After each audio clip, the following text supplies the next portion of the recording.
Good morning everyone. I am SSR. Today I will study the first chapter and second parts, preparation of agriculture land.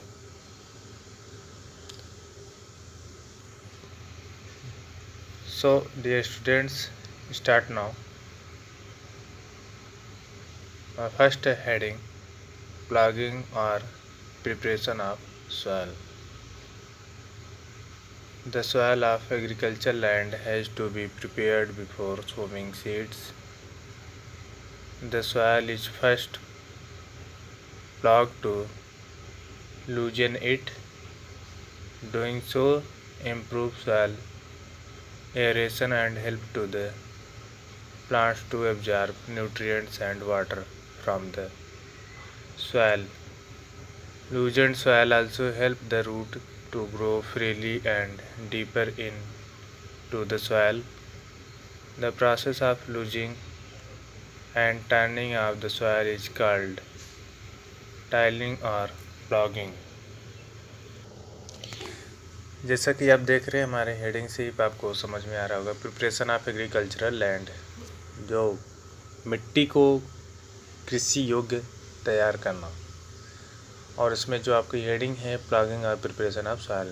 Plogging means जुताई करना, preparation यानी मिट्टी को जुताई करके तैयार करना फॉर प्लांटेशन।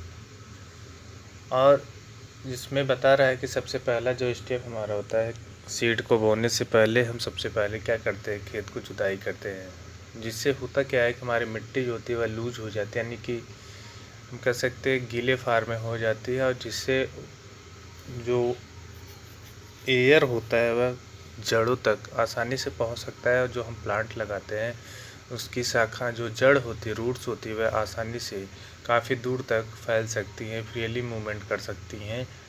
और इस तरीके से इस प्रोसेस को हम प्लॉगिंग का नाम देते हैं। नेक्स्ट जो हमारा हेडिंग्स है उसमें है एग्रीकल्चरल इम्प्लीमेंट्स, कृषि के औजार। Before sowing the seeds it is necessary to break soil to the size of grain to get better yield. The main tools used for the purpose of the plough, hoe and cultivators.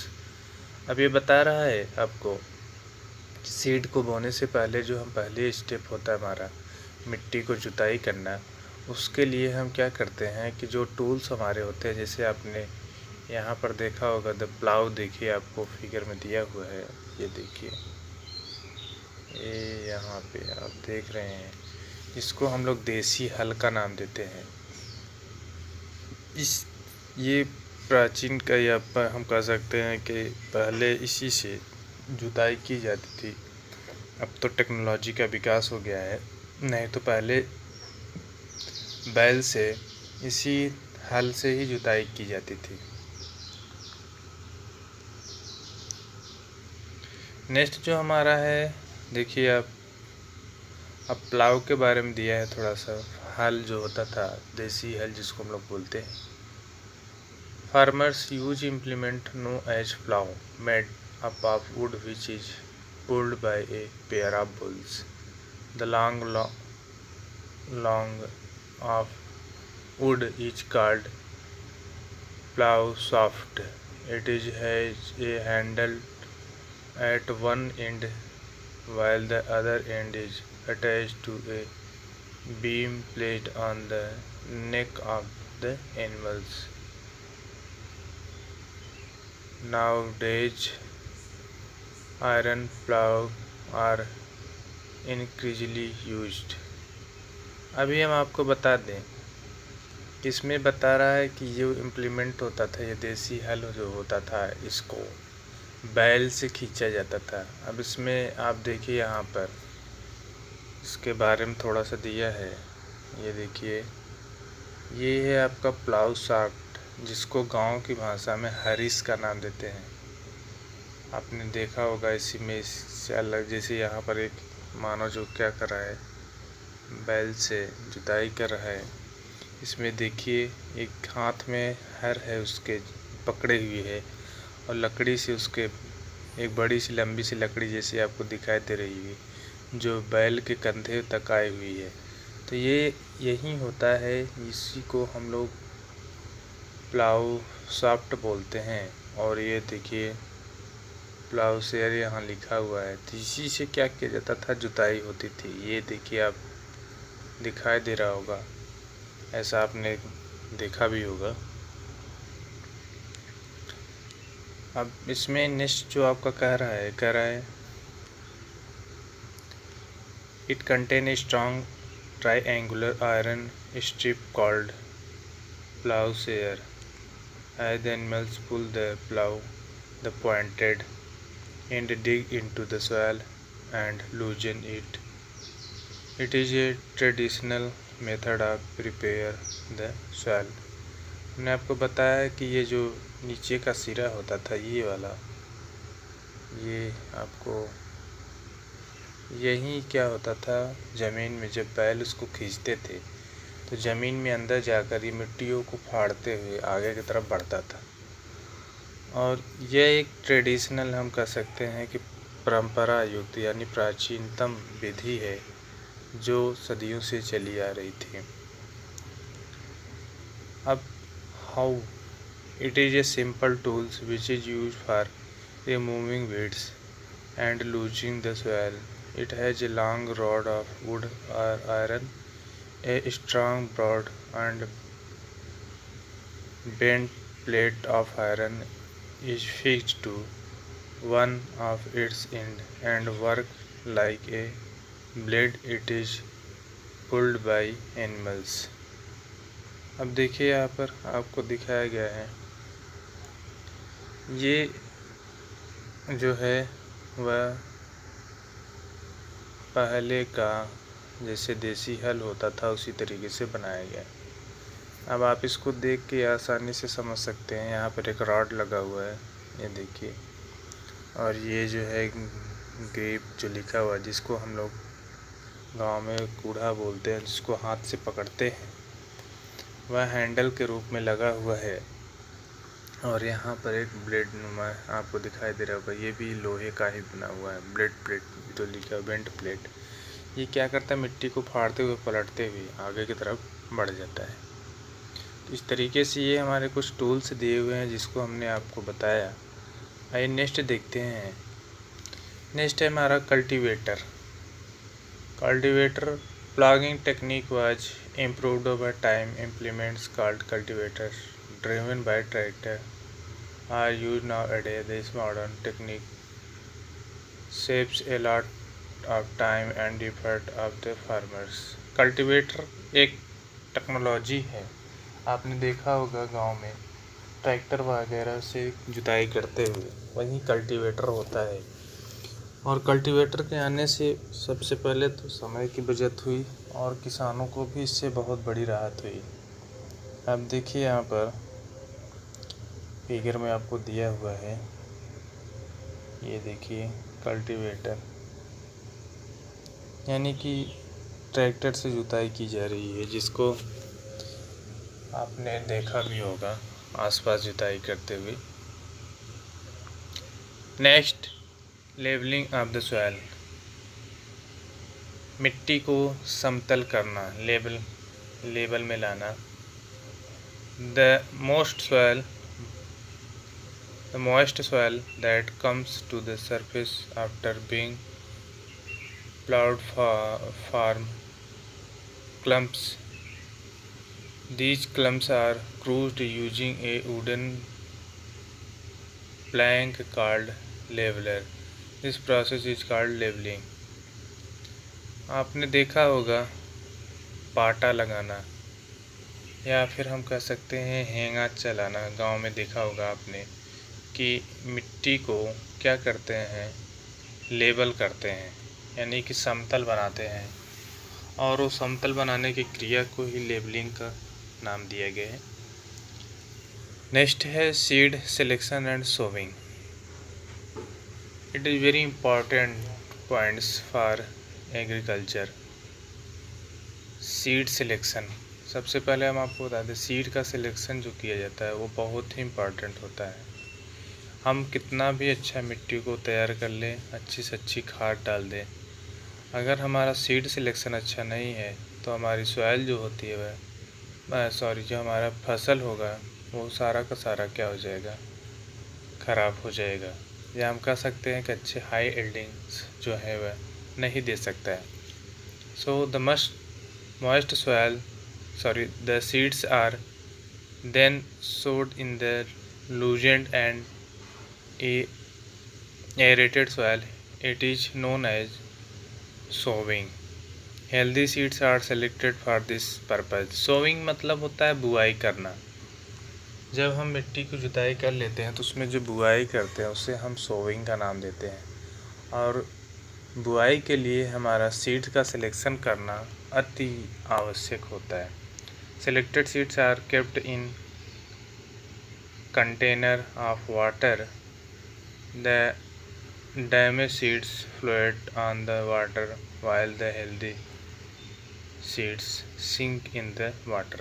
सबसे पहले हम जो हमारा बीज होता है उसको अगर हम पानी में डुबो दें तो उसमें जो मरे हुए या ख़राब सीड्स होते हुए बाहर आ जाते हैं, और जो हमारे अच्छे सीड होते हैं वे उसी में नीचे की तरफ तली में बैठ जाते हैं। Seeds are sown at equal appropriate distance from each other. This gives space to each seeds to develop. Roots. If the seeds are crammed, it leads to overcrowding. These seeds should also be sown at the right depth. If the seeds is sown in shallow depth, birds and animals will find and eat them. If the sowing is too deep, then the seeds will be deprived of air and not germinate. बुआई करना भी एक technique होता है, और उस technique में हमने आपको बताया कि बोते समय हमें कई बातों का ध्यान रखना पड़ता है, जैसा कि सीड के बीच में गैपिंग होना, ये भी बहुत ज़रूरी है। नहीं तो हमारी फसल जो होती है वह अधिक ज़्यादा घनी हो जाएगी तो भी ख़राब हो जाती है। और उसके बाद बुआई के समय हम देखते हैं कि बीज ज़्यादा न तो ऊपर हो और ना ही बहुत ज़्यादा नीचे हो। अगर ऊपर रहेगा तो वह जल्दी हवा उसमें लग जाएगी, एयर लगेगा और वो सूख जाएगा और वो अंकुरण उसमें नहीं हो पाएगा। और ज़्यादा गहराई में हम डुबो देंगे उसको, अगर हम बुआई कर देते हैं तो वहाँ पे वह नीचे की तरफ ज़्यादा एयर नहीं पहुँच पाता है, वो दब जाएगा और वहाँ पर जर्मिनेशन नहीं हो सकता है। तो इसलिए हम ज़्यादा से ज़्यादा जो होता है वह 3-4 इंच के हम अंदर में ही बुआई करते हैं, जिससे हमारा जो बीज हो वह आसानी से जर्मिनेट भी हो सके और वह आसानी से ज़मीन के बाहर भी आ सके। Seeds are treated before the planting of seeds. They are coated with pesticides or nutrient solution to prevent it from soil-borne disease. The nutrients help the seeds to germinate and grow. Seeds are sown by traditional broadcasting, in which seeds are manually scattered by a farmer. This method does not distribute the seeds uniformly. जैसा कि हमने आपको बताया कि seed को बोने से पहले उसको ट्रीट किया जाता है। तमाम प्रकार की दवाएं आती है मार्केट में, उसमें उसको सीड को शोध किया जाता है, पहले उसको मिलाया जाता है। तो जो दवाएं होती है उसमें बीज को, या तो कुछ ऐसी दवाएं आती हैं जिनको सूखा मिलाया जाता है, कुछ ऐसी आती है जो लिक्विड के नुमा होते हैं, उसको पानी में घोल कर उसमें सीड को डालकर। उससे होता क्या है कि हम सीड को जब सोइंग करते हैं, बोते हैं, तो बुआई के बाद जो होता है वह हमारा जो सीड होता है वह ख़राब नहीं होता है, उसमें अंकुरण अच्छी तरीके से आता है। और एक उकठा रोग होता है, जब आप देखेंगे कि प्लांट अगर जो है वो उसको सीड को अगर हमने सोविंग मतलब इस तरीके से ट्रीट नहीं किया है, दवाओं को नहीं मिक्स किया है, तो पौधा जो होता है वह कुछ जैसे कि जब वो ग्रो करता है, ग्रो करने के बाद धीरे धीरे वह एक ठो उसमें उखड़ कर सूखने लगेगा। आप देखेंगे उसको गांव में उकठा रोग बोलते हैं। इस तरीके से प्लांट भी क्या करता है, धीरे धीरे सूखने लगता है। तो इसे ट्रीट करना भी बहुत ज़रूरी है। हम कितना से अच्छा अगर हम बीज ला के बो दें और उसको हमने ये ट्रीट नहीं किया है, तो इस तरीके से हमारा जो है वह फसल को ख़राब होने के चांसेस बने होते हैं। आइए हम हमारा जो नेक्स्ट हेडिंग है उसमें देखते हैं traditional tools. The tools used traditionally for sowing seeds, each shaped like a funnel. The seeds are filled into the funnel, passed down through 2 or 3 pipes having sharp ends. These ends pipe into the soil and place seeds there. अब ये बता रहे हैं आपको कि जो होता था फ्यूनेल्स, आपने देखा होगा या हम आपको अभी दिखा रहे हैं। ये देखिए आप यहाँ पर दिखाई दे रहा होगा कि किसान जो है वह क्या कर रहा है कि एक ऐसा इस तरीके से बनाया गया है छोटा सा कंटेनर जैसा, उसी में बीज को डाल दिया गया है और वो बैल से उसको जोता जा रहा है। और उसमें होता है कि उसको जो है वह या फिर उसी में हाथ से भी जो है बीज को एक एक ठो डालते चले जाते हैं। वह प्रॉपर स्थान पर, वह जो होता है उचित स्थान पर धीरे धीरे बीज गिरता जाता है और वह ज़मीन में गहराई तक पहुंच जाता है आसानी से। या आपने सीड ड्रिल भी देखा होगा, जैसा कि आप यहाँ देख रहे हैं। आपको ये देखिए फिगर में दिखाया गया है सीड ड्रिल्स जो है वह, इससे भी जो होता है आप देखेंगे कि इसमें जो आपको पीछे की तरफ दिख रहा है यहाँ पर, ये देखिए इसमें पाइप लगी होती है छोटी छोटी पतली पतली पीछे की साइड से। आगे तरफ जो होता है मिट्टी को फाड़ते हुए उसी में पीछे से सीड जो है धीरे धीरे गिरता हुआ चला जाता है। तो ये भी सोइंग करने का एक मेथड होता है, यानी कि बुआई करने का तरीका होता है। सीड ड्रिल्स के बारे में भी दिया है द मॉडर्न मेथड। ये तो हमारा जो हो गया, ये आप ट्रेडिशनल मेथड हो गया प्राचीन काल का। अब ये मॉडर्न मेथड की बात कर रहा है। तो the modern method employs a seeds drills. It has tank where the seeds are stored and it has a drill to make furrows into the soils at the right depth. It ensures that seeds are covered after sowing. This prevents damage caused by birds sowing the using a seed drill save time and labors. अब ये बता रहा है कि इससे हम जब करते हैं सीड ड्रिल से बुआई करते हैं तो ये हमारे समय को भी बचाता है। जानवरों से जो डैमेज करते हैं, यानी कि जो जानवर बीन कर उसको ऊपर से खा जाते हैं, उससे भी हमें क्या करता है, बचाता है। और ये इससे समय का भी बचत हो जाता है। तो सीड ड्रिल में होता क्या है कि हमने आपको बताया, ऊपर एक कंटेनर लगा होता है जिसमें बीज को भर दिया जाता है और पाइप के माध्यम से अलग अलग उसमें जॉइंट होते हैं। हर जो आपको फाल जैसा दिखाई दे रहा है जो आगे से मिट्टी को फाड़ते हुए जाता है, तो उसी में वो जुड़ा होता है पाइपलाइन और उसी से बीज जो धीरे धीरे अपना नीचे की तरफ गिरता जाता है और वो आगे की तरफ बढ़ता है धीरे धीरे। इससे हमारा जो सोविंग या बुआई का मेथड है ये भी अच्छी तरीके से हो जाता है। तो इस तरीके से हमने कुछ मेथड देखे। अब देखते हैं प्रोवाइडिंग न्यूट्रिएंट्स। अब हम उसमें न्यूट्रिएंट्स क्या क्या डालते हैं, क्या किन चीज़ों की आवश्यकता होती है। There are 12 essential nutrients which plants absorb from the soil. There, अब यहाँ पर आपको 12 न्यूट्रिएंट्स दिए, पोषक तत्व दिए हुए हैं जिसको हम क्या करते हैं कि देखते हैं। जैसे कुछ कंपलसरी आपको इसमें दिया है, किलोग्राम में दिया हुआ पर हेक्टेयर में हम कितना जो है वह न्यूट्रिएंट्स चाहिए। तो जैसे नाइट्रोजन दिया आपको 150, मतलब 1.5 कुंटल की आवश्यकता होती है प्रति हेक्टेयर में। और फास्फोरस हो गया, इसकी आवश्यकता 60 kg है। पोटेशियम हो गया यह 120 kg, कैल्शियम हो गया 15 kg, मैग्नीशियम हो गया 35 kg, सल्फ़र हो गया वह 17 kg है। और इसके बाद आयरन हो गया, आप देखिए वह 1.5 kg है। मैग्नीज हो गया 0.4 kg, जिंक हो गया 0.3 kg, बोरान हो गया 0.15 या हम कर सकते हैं 0.15 kg, कापर जो हो गया वह 0.1 kg।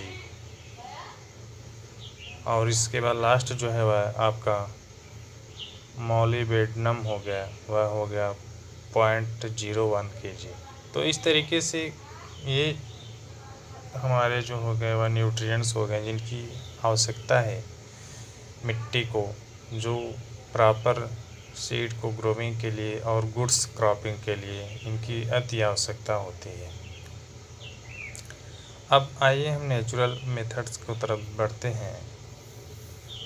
उसके पहले कुछ हमें पॉइंट्स दिए हुए, जैसा कि हम देखते हैं adding nutrients is very important to for the growth of plants. They requires amount of the nutrients like nitrogen, potassium and phosphorus seeds to be added to the soils before planting the seeds. This can be done by adding organic matters or manure by adding fertilizers to the soil. This increased the fertility of the soil. जैसा कि हमने आपको बताया कि हम बीज को बोने से पहले ही हम उसमें मैनर का प्रयोग कर, देसी खाद हो गया हमारा, या फिर हम जो हमारा कंपोस्ट खाद हो गया उसका प्रयोग करते हैं, या फिर हम क्या करते हैं कि जो हमारे फर्टिलाइज़र्स होते हैं मार्केट से जो दुकान आपको खाद मिलते हैं उन सबको हम क्या करते हैं मिट्टी में उसको मिलाकर या छिड़काव करके हम क्या करते हैं जुताई करवा देते हैं। और ये जो होता है हमारे गुड्स क्रॉप के लिए अति ही आवश्यक होता है।